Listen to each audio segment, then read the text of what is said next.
ও জানি আমি জানি তুই আপন কতখানি। তো শোনাইতো আমি খালি এই গানটা শুনতে শুনতে এই গানটা আমাকে প্রচুর শোনাতো। অনেক চালাক চালাক না আসলে ভালোবাসা মনে হয়। যে গানটি শাকিব খান নিজ কণ্ঠে অনেকবার গেয়ে শুনিয়েছে অপু বিশ্বাসকে, আর ওই গানটি শুনেই অপু বিশ্বাস শাকিব খানের প্রেমে পড়ে যান।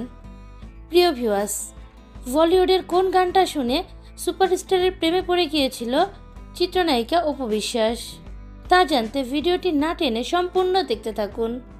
প্রেম জীবনের শুরুতে ঢালিউড মেগা স্টার শাকিব খান প্রায় চিত্রনায়িকা অপু বিশ্বাসকে গান গেয়ে শোনাতেন।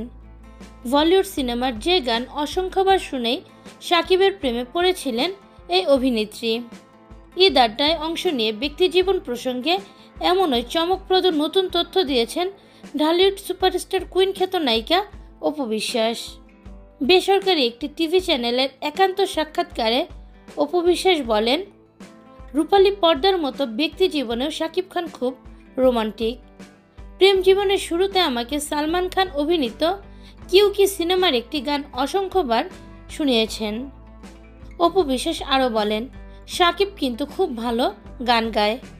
মনের জ্বালা সিনেমাতে শাকিব খান একটি প্লেব্যাকও করেছিল।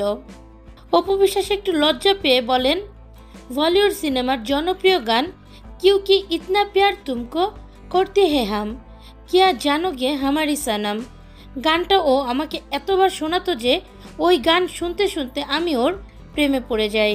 গান ছিল হিন্দি যে কিউ কি ইতনা প্যার তুম করতে এক্স্যাক্টলি এটা ও গাইছে আপনার জন্য। 2008 সালের 18 এপ্রিল ভালোবেসে বিয়ে করেন শাকিব খান অপু। তাদের সংসারে রয়েছে আব্রাহাম খান জয় নামের এক পুত্র সন্তান। বর্তমানে বিচ্ছেদ হলেও একজন অন্যজনের সঙ্গে সুসম্পর্ক বজায় রেখেছেন বলে জানা যায়। এমনও গুঞ্জন শোনা যায় এখনও শাকিব খান ও অপু বিশ্বাস তাদের একমাত্র পুত্রকে নিয়ে একসাথে এক ছাদের নিচে বসবাস করছে। প্রিয় ভিউয়ার্স, সুপারস্টার শাকিব খান বড় পর্দায় যেমন রোমান্টিক, বাস্তব জীবনেও তেমনই রোমান্টিক। বিষয়টি নিয়ে আপনাদের কি মতামত? অবশ্যই সেটা জানিয়ে দিবেন আমাদের কমেন্টের মাধ্যমে।